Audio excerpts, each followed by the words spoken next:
여러분 안녕하십니까, 강신업 변호사입니다. 오늘 윤석열 대통령 2차 공판기일이 시작이 됐는데요. 윤석열 대통령 또 정장 차림으로 출석을 했습니다. 그리고 오늘은 피고인석에 앉은 윤석열 대통령의 모습이 공개됐습니다. 재판에 들어가기 앞서서 잠깐 그 촬영할 수 있는 시간을 주는 건데요. 뭐 그 공개된다 해서 안 될 거 없습니다. 마치 그 공개 안 했다 그래가지고 큰 특혜를 준 것처럼 난리를 떠는 것이 저 좌파들인데 해도 너무하죠. 그 다음에 또 지하로 들어간 거 말이죠. 그걸 가지고도 또 난리를 떠는데 말이죠. 원래가 포토라인에 안 세우는 건 벌써 조국 때도 포토라인에 안 세웠습니다. 그때 이제 지침을 바꿔가지고 포토라인에 안 세우는 걸로 그렇게 했단 말이죠. 그런데 무슨 포토라인에 안 세운다고 지하를 통해서 들어갔다고 그 난리를 떠는 저 좌파들 정말 내로남불이라고 하지 않을 수가 없습니다. 오늘 윤석열 대통령 말이죠. 방금 공개가 됐습니다. 피고인석에 앉았고요. 그리고 이제 변호인은 오늘 또 젊은 변호사들이 또 들어갔습니다. 배의철 변호사도 들어갔고요. 함께 식사를 했던 그리고 김계리 변호사도 들어갔습니다. 다시 말해서 윤 대통령의 생각은 그런 것 같아요. 본인이 재판의 공소 유지 위해서 얼마나 많이 들어가 봤습니까? 다시 말해서 검사 생활하면서 수사하고 그다음에 또 재판하고 그거 평생 해왔던 일이기 때문에 본인이 가장 잘할 수 있다 이렇게 생각을 하는 것 같아요. 그래서 본인이 주로 이제 맡아서 변론을 하고 나머지 이제 젊은 변호사들은 거기에 대해서 서브하는 형태로 이렇게 지금 재판 전략을 짜는 것 같습니다.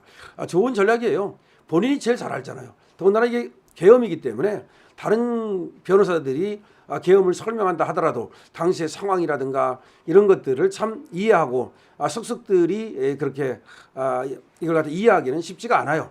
그렇기 때문에 다른 젊은 변호사들은 그야말로 서브하는 역할을 하고 주로 변론하는 것은 윤석열 대통령이 하면 된단 말이죠. 이런 전략을 세웠다. 그러려면 서브하는 역할, 자료 찾고 정리하고 사실관계 뭐 그런 거는 젊은 변호사들이 훨씬 낫거든요. 원래가 이제 로펌 같은 데도 주로 일하는 거는 젊은 변호사들이 하고 그다음에 이제 법리라든가 내지는 그 마지막 어떤 또 판단이라든가 이런 것들을 그 시니어 변호사들이 하는데 여기서는 그 시니어 변호사 역할을 윤석열 대통령이 하면 되니까 아마 그렇게 전략을 세운 것 같습니다. 그래서 오늘 젊은 변호사들이 대거 법정에 들어가는 모습이 공개가 됐는데요. 자, 오늘 서울중앙지방법원 형사아부 25부 지기현 부장판사 심리로 오전 10시 서울법원종합청사 417호 대법정에서 윤석열 전 대통령의 내란 혐의 관련 두 번째 공판이 진행이 됩니다. 그리고 취재진의 법정 내 촬영 신청이 받아들여져서 이 촬영이 돼서 지금 공개가 됐습니다. 재판부는 지난 14일 첫 공판 경우 취재진 신청이 너무 늦어서 피고인 의견을 물을 수 없었다는 이유로 촬영을 허가하지 않았지만 이번엔 전 대통령 측의 의견을 물어 동의하지 않는다는 입장을 전달받았지만 국민 관심도 알 권리 등을 고려해서 촬영을 허가했다 이렇게 얘기했습니다. 그러니까 윤 대통령 측에서는 이 촬영을 안 하는 게 좋겠다라고 사실은 법정 촬영하는 것에 대해서 부정적 의견을 밝혔는데 그럼에도 불구하고 어쨌든 법원에서 국민의 관심도 또 알 권리 등을 고려해서 촬영을 허가했다 이렇게 얘기를 하고 있습니다. 다만 재판 시작 전 지정된 장소에서만 촬영이 가능한 거고 생중계는 불가능합니다. 또 청사를 관리하는 서울고법이 지하철장을 통한 출입을 허용해서 첫 공판 때처럼 윤 전 대통령이 법정에 들어서는 모습은 외부에 노출되지 않습니다. 이거는 지기현 부장판사가 허가하는 게 아니고요. 그 지하로 들어가는 건 이건 서울고법에서 허가하는 거예요. 그러니까 청사를 관리하는 건 서울고법에서 관리를 합니다. 지기현 부장판사가 했다고 해서 지기현 부장판사를 막 욕하고 그러는데 그건 상당히 잘못된 것이다 하는 것이고요. 이날 공판에서는 조성현 육군수도방위사령부 제1경비단장 대령입니다. 김영기 특수전사령부 제1특전대대장 중령입니다. 이에 대한 윤 전 대통령 측 반대 신문이 이뤄지고요. 이 사람 조성현과 그리고 김영기는 저번에 나왔어요. 그런데 검찰 측의 신문은 있었지만 윤 대통령 측의 신문이 없었거든요. 오늘 그 반대 신문이 이루어집니다. 그리고 검찰이 또 지금 증인으로 부른 이 증인들에 대해서 또 신문이 이루어집니다. 그런데 윤 전 대통령은 첫 공판 때 말이죠. 증인 채택이라든가 신문 순서라든가 이런 거에 대해서 상당히 문제를 제기했죠. 그리고 당시 반대 신문을 거부하고 대통령으로부터 직접 명령 지휘받은 고위급 증인들로부터 신문해야 된다. 뭐 이렇게 지금 얘기를 했습니다. 그러니까 저번에는 조금 증인 채택이라든가 신문 순서 등에서 조금 약간 윤 대통령이 측에서 법원에 문제를 제기했습니다. 그때 그 윤 대통령은 그래서 모두 진술에서 82분간을 썼는데요. 오전에 42분, 오후에 40분을 썼고요. 총 93분간 직접 발언하면서 변론을 주도했습니다. 그리고 오늘도 반대 신문을 직접 할 가능성이 많습니다. 그러니까 무슨 말이냐면 저번에 검찰의 주신문만 하고 반대 신문을 안 한 상태에서 끝났습니다. 조성현하고 김영기에 대해서 주신문이라는 것은 검찰에서 물었다는 말입니다. 검찰에서 묻는 것만 하고 그리고 윤석열 대통령 측에서 한 반대 신문은 저번에 시간 관계에서 안 했는데요. 근데 반대 신문을 보통 이제 변호인들이 하거든요. 근데 변호인도 하지만 본인이 직접 할 수도 있습니다. 피고인이 말이죠. 그런데 윤석열 대통령의 경우는 본인이 직접 반대 신문을 할 가능성이 높습니다. 물론 이제 변호인들과 나눠서 하겠죠.